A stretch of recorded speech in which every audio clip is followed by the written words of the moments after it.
takes me normally I bounce back the first or second day. So it was kind of a bummer to come back and basically be dead tired for about 2 weeks, but it was a great time. And a lot of good talks. Black Hat, I didn't actually see much at all of. I had tickets to it, but I kind of just went to B-Sides Las Vegas and kind of hung out. A lot of great talks at B-Sides. HD Moore gave an underground talk there, which was awesome. A lot of good talks, all around. DEF CON was a pretty good time. I think I went to only like 2 talks, but it was still a good time. By the way, does anybody have a lighter? I need a prop for my demonstration. Anybody have a lighter I can borrow? I'll give it back. What's that? Side pocket in my bag. Here. Sweet, thanks. Just normal lighter's not going to explode on you or anything? Shock lighter. All right, so I need a lighter for the demonstration. You'll see one in a second. But I had the privilege of speaking at the on the Penn and Teller room at DEF CON, which holds like an insane amount of people, and so it's really intimidating when you go out there and have 4,000 people looking at you, and then you have a bunch of guys in banana suits dancing around and playing the prank on one of the guys. Did everybody see that, by the way? Didn't see it. Saw the prep for it. The prep for it? Yeah. I'll show it to you real quick. I know the guys over here last year saw it, but I think it definitely. You're not recording this, right? Yeah. This time it can go out. Come on. Let the world share it to the world. This was the. Do you really want it hidden? No. This part, yes. Yeah. This part, yes. Just pause it for a second.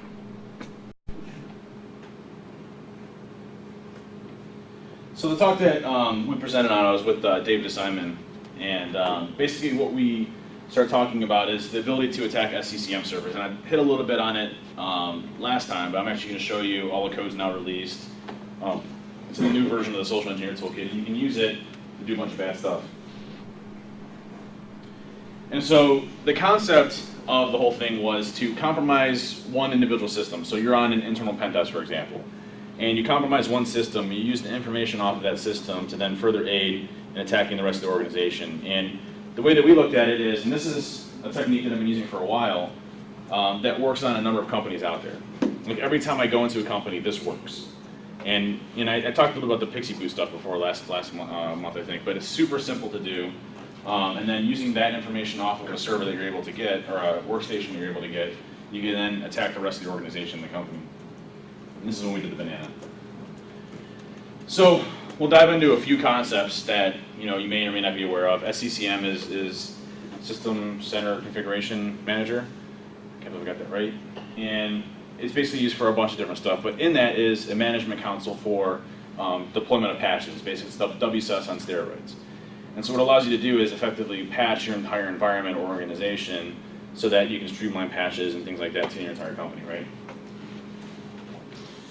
So is everybody here familiar with Pixie Boot? It's been around for years and years and years and years. I find this on every single internal pen test. So what I'll do is I'll start a VM, a virtual machine, and I'll have it boot from a Pixie environment. And what will happen in that time is it'll load a full-fledged operating system onto my virtual machine image without having any type of credentials whatsoever. So the reason for Pixie is to load corporate standard images onto environments that typically are troubleshooting. So like for example, say I'm a employee, my computer's jacked, and I'm on the help desk. The help desk says, hey, restart your computer, hold down, what is it, F8? To boot from Pixie or something like that, F8, F12, whatever. And then it'll allow you to boot to Pixie, loads the network image on your computer, and all of a sudden they're up and running again, and with their streamlined corporate image to use on the network. And so there's a few different types of Pixie vendors out there. Symantec has Ghost, all right, they can do Pixie network type boots. You have Microsoft's Light Touch and Zero Touch, which are the two most prominent ones that I see out there. Light Touch is Microsoft's solution for an intended type of install, so basically you have to type in different things of information to actually get it joined to the domain and all that good stuff. And then the second is Zero Touch, which doesn't require any interaction whatsoever. But every major vendor pretty much has one of these. And so with Light Touch, it requires a little. Go ahead. Why is it going? He was just pissed when Light touch or what? Well, I just thought it was funny because when I was lighting his hands on fire, he was mad. So is that why you wanted the lighter? Yeah, because he bit my hand afterwards and took the lighter. No, so I did forget to mention, through this entire presentation, there's just random images in it that make no sense whatsoever, nor do they relate in any way, shape, or form to the actual topic itself. And so we did that just to kind of keep it funny as we were going along. And I actually cleaned this up quite a bit. I mean, we had some really bad images and stuff in there, so it's actually a little bit of a cleaned up version. There's no reason for that at all. I mean, it just seemed like it fit. So with LightTouch, you have the ability to load an entire pre-configured image onto your computer just by booting into Pixie, right? And this is what LightTouch looks like when you boot up from a Pixie environment. It loads the Microsoft Solutions Accelerator, and then you're all set. Now, LightTouch requires you to have actual credentials. It requires you to have username and password credentials and domain. Now, these are domain user credentials, okay? Because it needs access to the file share to be able to pull that base image off. So basically, domain user credentials in this situation. Here's a screenshot of it, automatically joining the domain. Now, Zero Touch is the fun one. And this is what I see most of the companies use. Anybody here use Zero Touch? You don't have to raise your hand, but like every organization that I go out there to do pen tests on that are using Pixie Boots use Zero Touch. Because it doesn't require any interaction from the user, it's very easy to do. And it literally, at the flip of a button, allows you to load a full image on an actual user's machine. It doesn't require any type of major troubleshooting. And so this is what I've mostly seen out there. And so when you boot into Zero Touch, this is basically what happens. It automatically joins your computer to the domain. It loads a temporary PE image file into memory, and then starts to do the installation on your actual computer itself, reformatting, all that good stuff. And then it goes and does an installation of Windows. This is a Windows XP example. Here's one where it's actually loading a Windows 7 version, and you can see it's loading all of the files from 10.10.0.11, and it's installing Windows 7. So here's the actual easy deployment configuration where it basically configures everything to your actual spec to your corporation. So if you have certain pieces of software that you allow, allows you to install them and all that good stuff. Here's booting up. Here's when to start in Windows. And here's what it actually goes through and does the rest of the configurations. Now you notice in this section here, we're installing an @B client. So it's going through and running through all the applications that we would normally install on a base image. Now remember, all of this is completely unauthenticated at this point in time, right? Doesn't require any type of username or password credentials, doesn't require any type of authentication. This is literally just plugging into a network, booting from a network PXE environment on your virtual machine. I can show you how to do that real quick.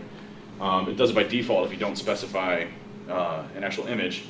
And then from there it loads an entire base image onto your attacker machine. And here's everything all set up for us. So the first part of this attack is an internal penetration test, right? You've gone into a conference room or you've gone into an environment and you plug into the network, right? And obviously there's different situations and scenarios, right? You could have compromised an external system or something to that effect. But you boot into a Pixie environment, it loads a base image. Now that you have that base image, there's a ton of information on that actual device itself that can be very useful for you, okay? If you use Semantic Ghost, a lot of times there's cached domain admin credentials in there, because when they're joining into the domain, they have to log into that, or local administrator accounts that are cached. But most prevalent is going to be that local administrator account. So you have a local admin account in there, and you also have a specific agent that we're going to target for the specific attack. So when we did this for a customer, we broke into this environment, we dropped into Pixie mode, we loaded a base image onto our computer, and now we dumped all the usernames and passwords off of it.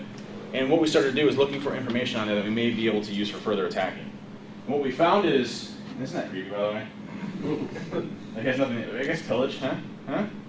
I made some sense out of this one. I'm ready for the help. She's happy. Yeah, so that was earlier this morning.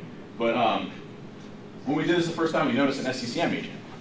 And SCCM agents are deployed by default onto all machines. Obviously, you need to use SCCM, but also Altiris is awesome for this stuff too. Altiris makes it even easier. So if you're using Altiris, this is the same exact attack, but like 10 times easier.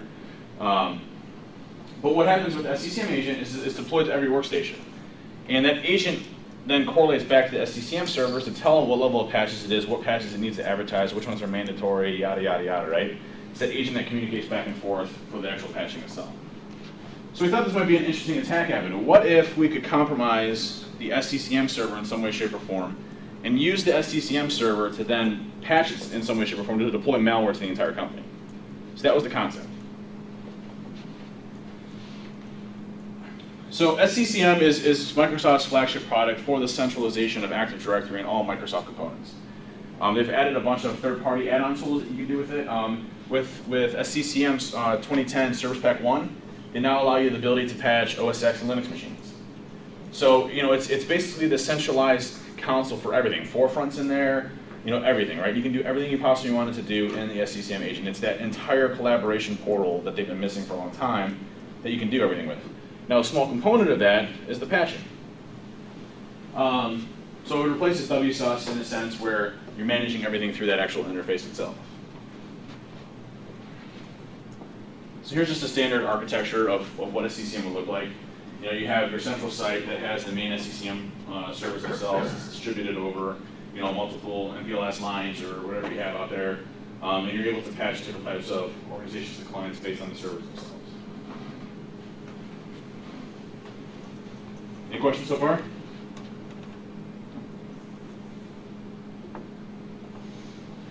So, the second phase of the attack is on the compromised machine that we have, the Windows machine that we just loaded via Pixie. Use the information off of there to see if we can get access to the SCCM server. Now, on the actual workstation itself, is what we call the SCCM agent. And that agent, when you use it, you can extract either log files from it that contain a bunch of good information, or the actual agent itself provides a ton of information. And from there, we can actually get the source directory paths for where all of the software is held for the SCCM servers. And we can also get where the actual SCCM master console is at. So basically what we want to actually go after. And so we'll go ahead and review the logs and all that good stuff. But here you can see the SCCM agent, and in there, it's whited out. But you can see, you can see the management point. And that management point is where all of the patches are centrally located at and deployed from. So think of it this way. You have an SCCM server and a management point. That management point has a bunch of different nodes. It pushes it out to different people on off-hour times and things like that to distribute the load of those patches. But ultimately, that management point is the central point of location for the entire company. So if something changes there, it replicates out to the rest of the servers. Now, there's a couple of problems with that. You can't just go in and patch a specific file. There's a hashing issue with it, okay? But what we need to do is we actually need to get into that server itself, patch it, and have it update in some way, shape, or form. And we'll talk about that in a second. So here's the IP addresses and all that good stuff that you can extract from it. And here's a screenshot of the SCCM logs themselves. And so you can see in this one we have a bunch of relevant information for us. We have the program name that we may want to target. And why this is important here, the logs, is because we can see what type of patching happens on a regular basis every day. So we want to target something that's going to be mandatory to update every single day, right? So that we can get our share of shells coming back to us very quickly. And there's a ton of patches that get run every single day. It might just be command line arguments, checking in. It might be a shell script or a W script or a permissions check or a registry key. There's literally millions of them that get checked in every single day so that you can use that to piggyback on. And so we need a couple of things of information from this specific log file. We need what command line argument it's using because we're going to inject into that. Okay? We need the package name that we're going to attack. We need the program name that we're going to attack. And we need the site code and the thread ID. Oh, we don't need thread ID, we just need site code. And so here's some more information about the SCCM logs. I mean, you can see this is one that's probably going to be beneficial to us because when we were actually going through this, it was run every single day. So this is one that we want to go after.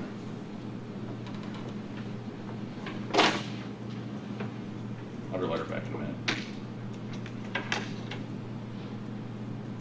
Okay, so what we have so far, and again, this has nothing to do with this slide. What we have so far is we have local admin credentials on an actual workstation, right? And a lot of times you can use that local admin workstation to bridge over to an actual server itself that has the same local admin password on it. So it might be hypothetically far-fetched, but it seems to work for us every single time in every customer we go to. So, but it could just be a domain user, right? Or it could be anything. As long as you have access in some way, shape, or form to the SCCM server. The PXE boot one was just a cool, nifty trick that I always used as a penetration tester to gain access to a bunch of servers without really even being caught. It can be any multiple ways that you gain access to the SCCM server. This is an remote exploit on an SCCM server or anything like that, right? So we need the SCCM management server, the host name, which we gained from the SCCM server agent and the logs. And we need the SCCM package ID. We'll be using that during our attack. We're actually going to use the package ID to go into and actually patch it and do a bunch of good stuff to it. So the goal, log onto that CCM server with local administrative permissions, gain access to the source repositories, which is where the central management repository is going to be at, backdoor a valid package, and then deploy it to the rest of the organization. Seems pretty simple. So the first step is we have to log into the CCM server as a local admin, and we need to find the source repository in the system. Now, there's a problem with this. There's two methods that we can use to get this. The first is querying WMI, which a lot of times we're going to run into a lot of permission issues with this. We found that using WMI isn't necessarily reliable based on if we have permissions or not. They're all set up differently. Or we can check the application logs with the event viewer for the source directories. It posts all that information for us in the event viewers. But in most cases, this is really just normally just a file share that either says source directory or SCCM sources. Next, we need to create a backdoor that will not be picked up by antivirus. It needs to be some sort of reverse or some sort of backdoor to an application to do something bad, right? Now, I want to show you something really badass that I just figured out how to code like last night, and so I'll use that. This is not what was in DEF CON, but what I'll show you is can I show everybody how to build a backdoor in Python and compile it, right? Did maybe not remember that? Like actually take Python code and then byte compile it to an executable. I showed you guys that, right? Yeah. So for those that weren't there, this is a really fast recap. You can download a tool called PyInstaller, and you can also use, if you go to trustedtech.com, you can do, there's a tool up there called PyBuild that makes it easy. You just double click PyBuild, and it builds it all for you. So you just get the shell.py or whatever you want to, and it builds it into an executable for you. So this is what I kind of demonstrated here at DEF CON, and here's just a simple reverse shell. This will just connect back to you on port 443 to that IP address, and then give you basically an interactive command shell, okay? Very simple. And then what you do is you compile that binary, use PyInstaller to then compile that binary itself. And this works on Linux, OS X, and Windows. It's native, but you have to compile it on the actual operating system that you're targeting. So for example, if I was going to target Linux, I'd have to use PyInstaller on Linux because it's going to make an ELF binary for me to be able to deploy to that actual operating system, and vice versa to OS X and to Windows. So if I'm going to compile a binary, I need to be on Windows. And those are the commands that you issue to do it. And this is PyBuild. It's just a simple script to build it for you. And so it'll go and build a shell. Now when I did this at DEF CON, I did a live demo, and 0 out of whatever picked it up, right? So you have a full-fledged interactive reverse shell that doesn't get picked up by any antivirus. Now here's a really cool technique that's in the new version of the social engineering toolkit that I'll show you real quick.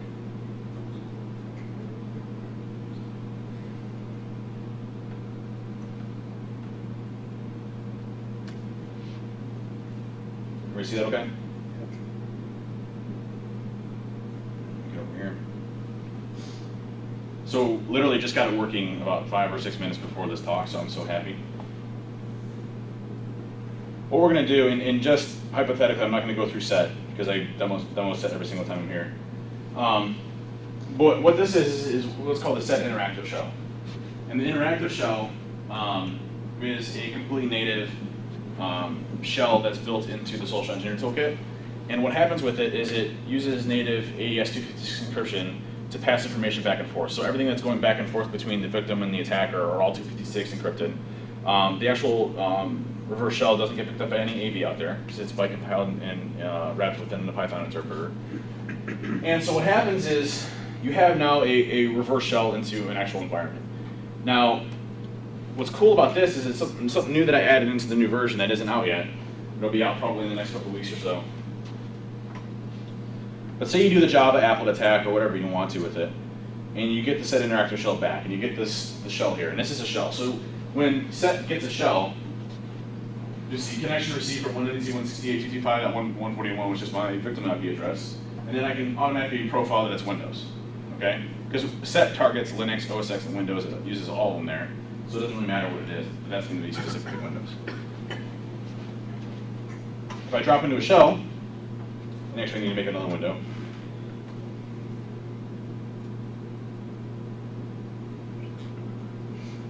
What you can now do in the social engineer toolkit and the set interactive shell is you can paste straight up shell code into the interactive shell, and it'll inject shellcode straight into memory for you.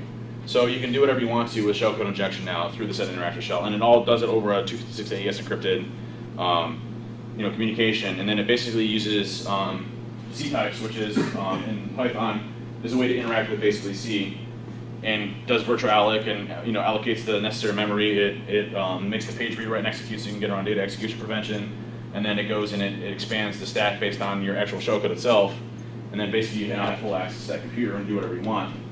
So this is just an example of doing straight up interpreter through memory without ever touching disk. So if I copy this, and I just type in shellcode and set interactive shell, and I paste it. Over here, we get our interpreter shell. Never touch disk, all straight up, injecting shellcode in memory. This right here was an absolute nightmare. Writing that is ridiculous. It's one of the hardest things I've ever done.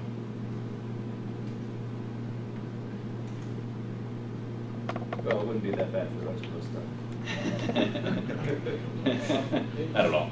It's easy. Yeah. Especially the guys that grew up like C, you're probably like, that's easy. What are you talking about?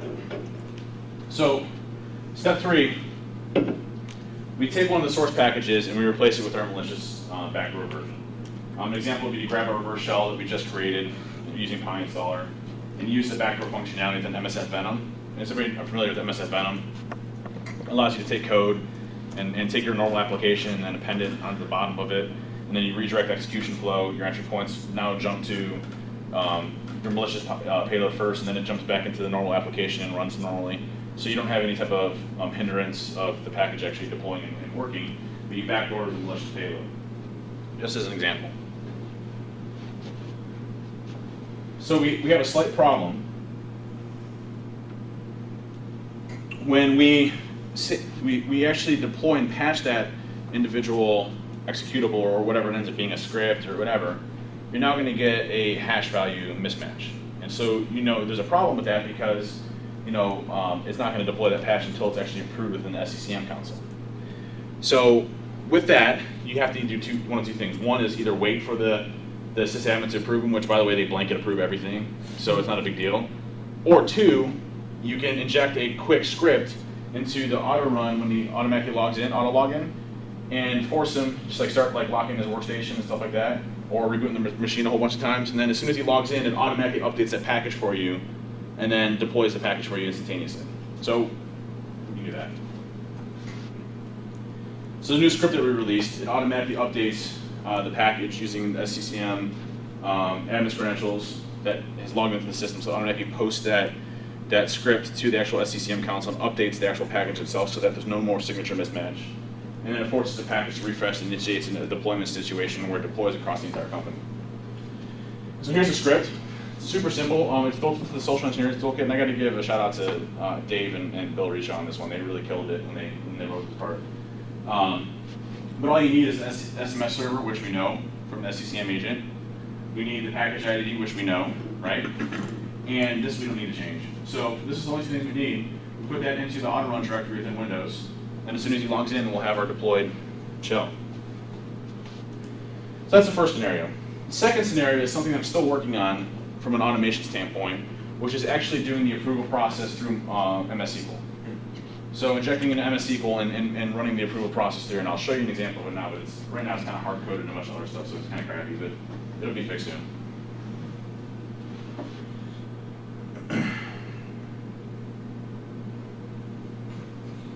Sorry. So what's even better is SCCM2012 really starts to simplify things a lot for us even better. The centralization around the configurations around it make things a lot easier. With SCCM2010 and below, it was really kludgy on getting these things to work. With 2012, it makes it much easier for us. Now, it also makes it much easier from an administration perspective. I'm not saying it's a bad thing with SCCM. This isn't a flaw within SCCM in any way, shape, or form. This is really a, going after a different avenue for attack and relying off multiple vectors.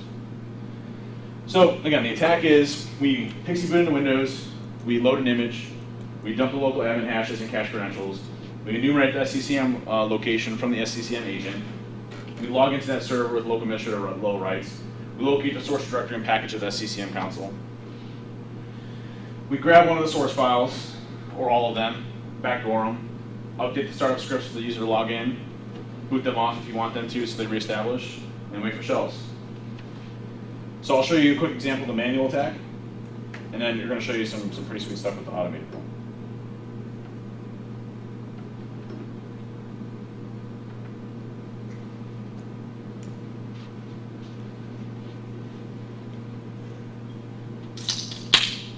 So what we're going to do here is we're going to actually go to the SCCM agent, which is located on our control panel.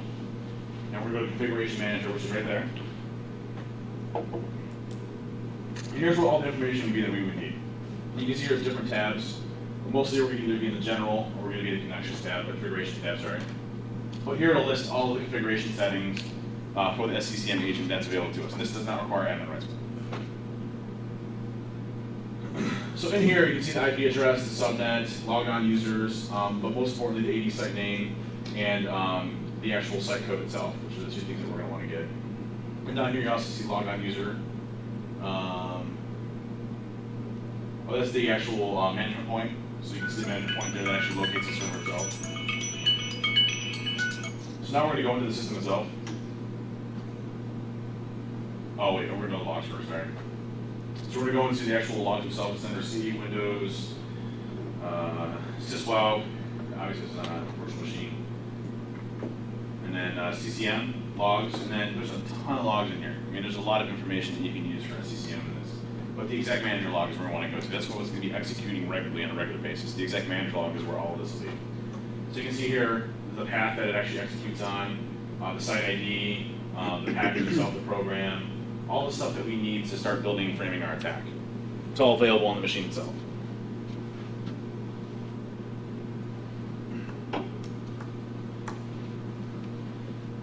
Now we're going to go to the SCCM server. We'll go into the event viewer first. That's why this is where Dave forgot what he was doing, so he stopped for a second. And he was literally like, I don't know what to do right now, but he had everything open. So go to the event viewer. And here you can see what packages are actually running, the source path directory, where we need to actually patch the files and all that good stuff. And so here, you can see all the different packages that we have. Right here. Now we go to the package name that we want to actually, in fact, the backdoor.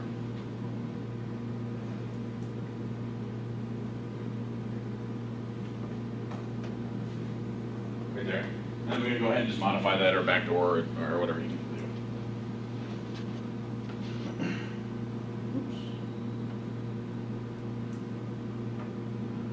Now the second way, which again is still a bit buggy.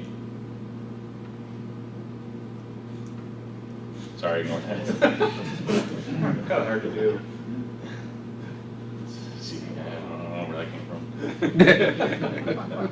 Social engineering.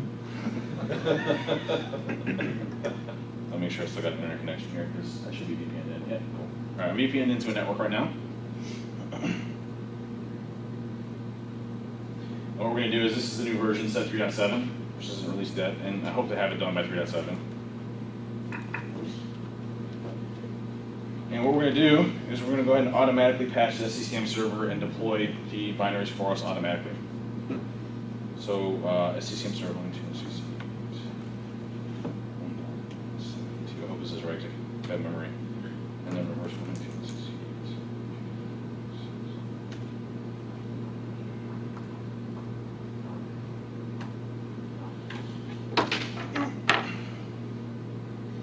So this is what we did on the stage at DEFCON. So you'll see here, just a couple things happen. It's going to patch the actual source directories itself. It's going to do a bunch of other cool stuff.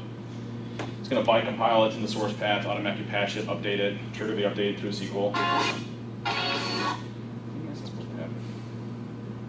So I just totally botched this whole thing up. So it's supposed to play music while.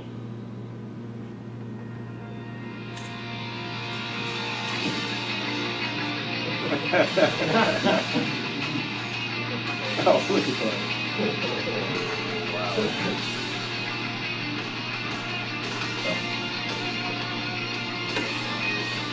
These are all shells coming back. We'll finish in a second.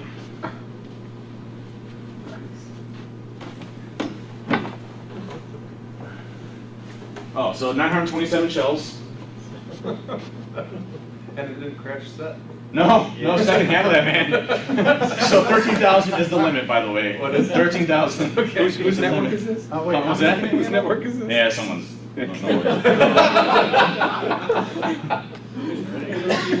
So we'll drop into a shell, and you can see.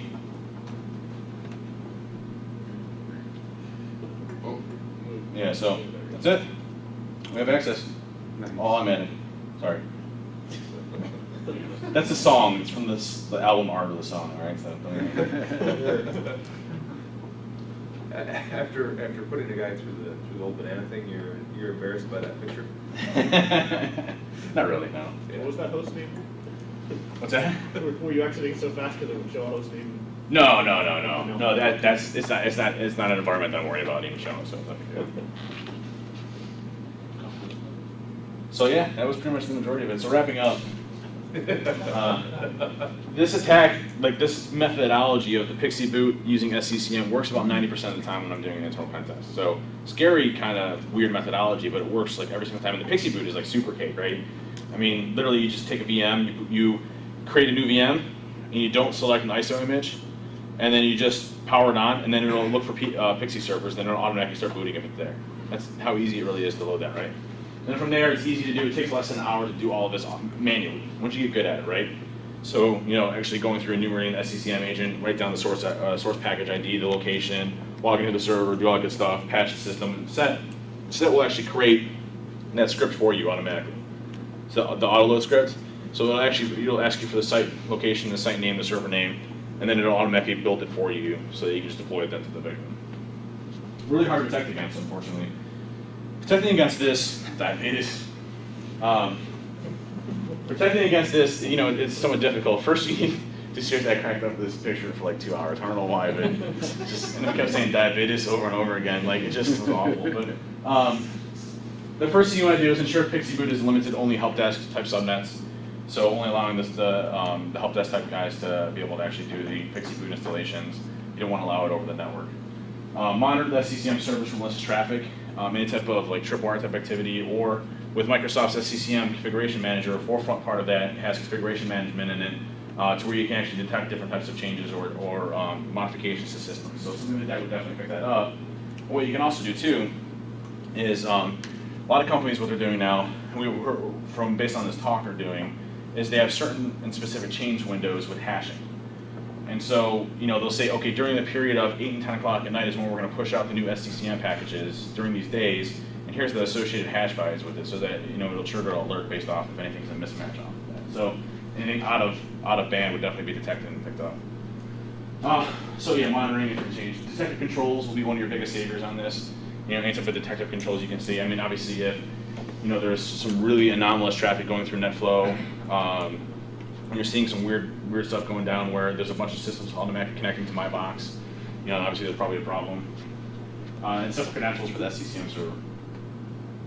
And that was, so one more thing we did, I wanted to embarrass one of the guys in the audience because he did something weird. And he basically, he met my wife like once or twice, and he went to a party of ours, and I've known this guy for a long time. His name's Carl. We call him. That's actually version 3.5 was Creepy Carl. But he goes to my party, and 2 days later he sends this to my wife on Twitter. The direct message is private.